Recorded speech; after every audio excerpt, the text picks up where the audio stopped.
Good morning, students. In the previous lectures, we have studied about Kirchhoff's law, Wheatstone bridge, and its application in the meter bridge. Now, the next topic is potentiometer.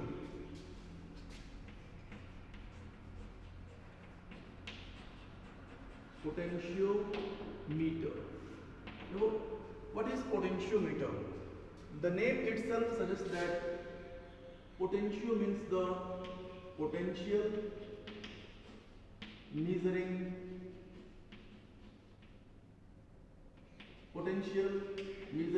instrument. Okay, potentiometer means potential measuring instrument. So we have learned that for measuring the potential difference we often use the voltmeter, but now we are using potentiometer. Actually, potentiometer, for measuring the potential difference, potentiometer is preferred as compared to voltmeter because it has some of the advantages for measuring the potential difference. Like I will tell you about the differences between the potentiometer and the voltmeter. Actually, potentiometer measures the potential difference between the two terminals accurately, while voltmeter measures the potential difference approximately. Why approximately? Here in potentiometer, while measuring the potential difference, it does not draw current, while voltmeter, while measuring the potential difference, it draws certain current. That is why it measures the potential difference approximately. Potentiometer is based on null deflection method and voltmeter is based on deflection method. Its sensitivity is high. Potentiometer's sensitivity is high, while the voltmeter's its sensitivity is not so high. Okay? And potentiometer is used for the many purposes to measure, has different applications, but voltmeter measures only potential difference only. So these are some of the differences between potentiometer and voltmeter. We use potentiometer because it is most accurate than the voltmeter. Let us see the construction.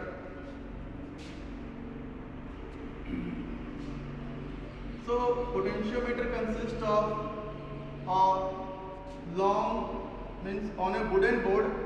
On a wooden board the things are arranged. Let us see how. It consists of, see here, these are the copper strips. These are the copper strips which are fitted on the potentiometer wire. So it consists of long uniform wire. It consists of long uniform wire. Okay.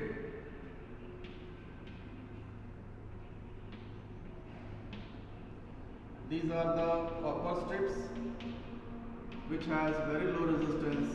Okay. So it consists of long uniform wire made up of manganese or constantan. Constantan or manganese. So these four wires are made up of, either they are made up of constantan or they are made up of manganese. So these wires are fitted on this wooden board. Here 1 meter scale is provided. 1 meter scale is provided.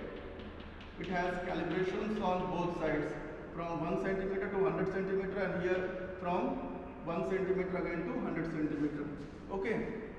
So these four wires are made up of constantan and manganese. So sometimes the question arises that why we are using the wires of constantan or manganese, because its resistivity is high and its temperature coefficient of resistance is low. So temperature coefficient of resistance is low means their resistance does not vary with temperature. Okay, that is why we are using these wires in the potentiometer. So first let us see its principle. principle. We know Ohm's law. V is equal to IR. So R is how much? Rho L upon A. So V is equal to, see here, current is constant, area of cross section is also constant, and the material, same material we are using here. So all these things are constant. So how this current is kept constant? Actually, while constructing the potentiometer wire, here one circuit is made. That circuit is said to be the auxiliary circuit or the driver circuit, okay, or primary circuit, we can say that. So from this end, let it be A end and let it be B end. From here, one key is connected, again rheostat, key, rheostat, battery, and that end is connected to the this end. Okay, and one, if you want to, you can attach one ammeter also.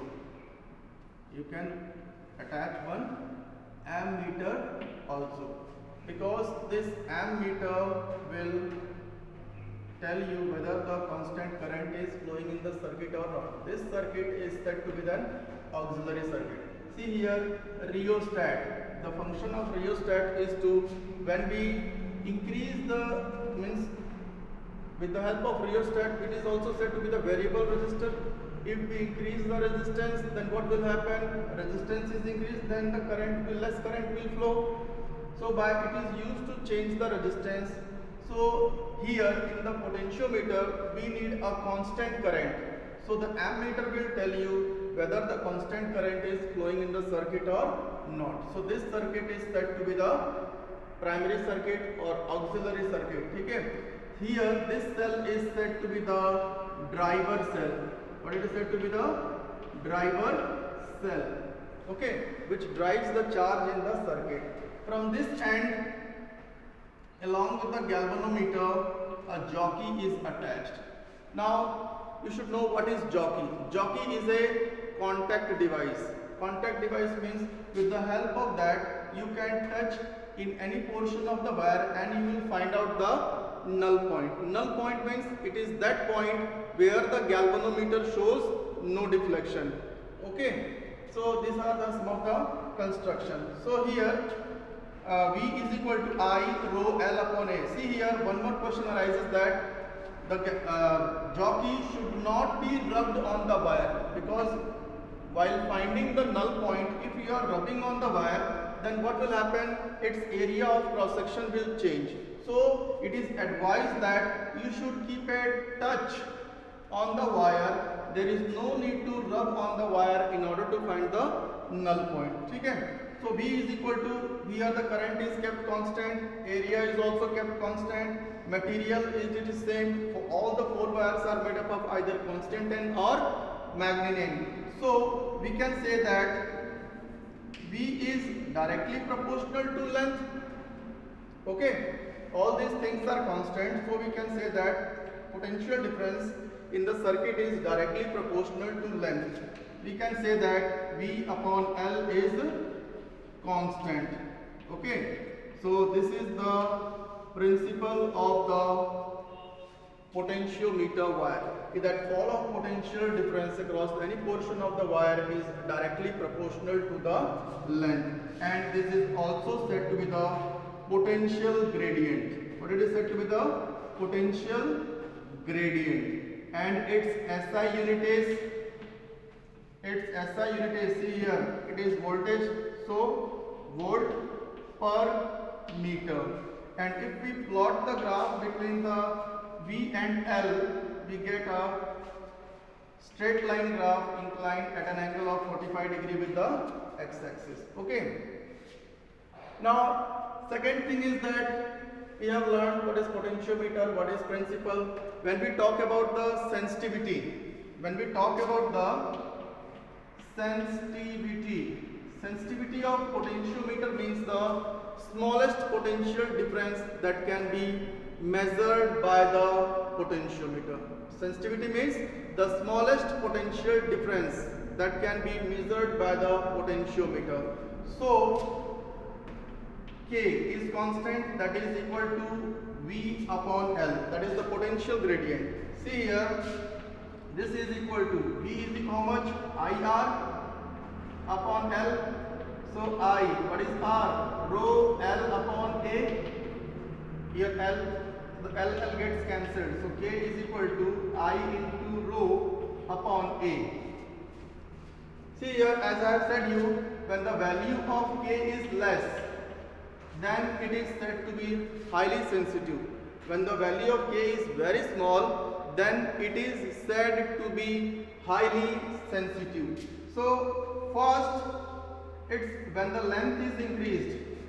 See here, when the length is increased, the value of K decreases, so it is said to be highly sensitive. Secondly, this is also the relationship between the potential gradient and the current, that is I rho upon A. So when the current in the circuit is decreased, the value of K becomes smaller, so it is said to be highly sensitive. So these are the two conditions for the sensitivity of a potentiometer. Actually, in the laboratory we are using two types of the potentiometer. Okay, one is the 4 meter and one is the 10 meter. So can you say which is more sensitive? As I have said you that if the length increases, the value of K decreases. So 10 meter potentiometer wire is more sensitive. Some of the questions which are asked from the potentiometer are that one thing that will ask is the why we are using Constantan or Magninane, because its resistivity high and its alpha is very low, means that temperature does not change with means that resistance will not change with increase of temperature. Can you use a copper wire? Can copper wire is used instead of Constantan or Magninane? No, because copper wire has low resistivity and the alpha is very high. Alpha is very high, means its resistance varies with increase of temperature. That is why copper wires are not used. See, one more question that was asked, graphical question. One graph was plotted between V and L. Okay, X and Y are the two potentiometers.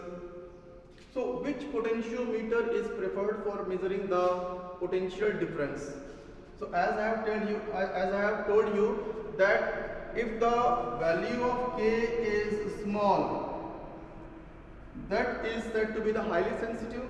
See here, the slope of V upon L indicate, what is slope of V upon L indicate? The potential gradient, and its value should be small. So here see the slope which has the smaller value, Y.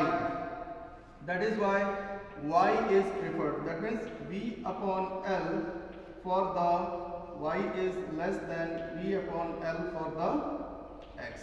That is why the Y is preferred for measuring the EMF or the potential difference of the cell.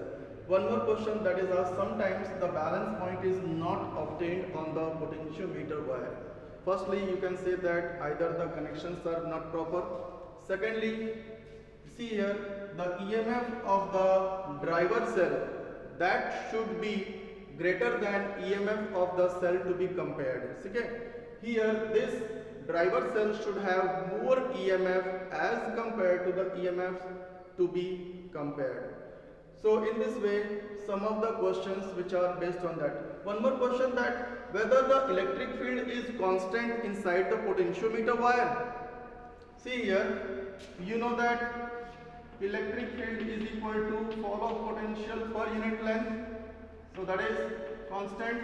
So electric field is also constant in the potentiometer wire.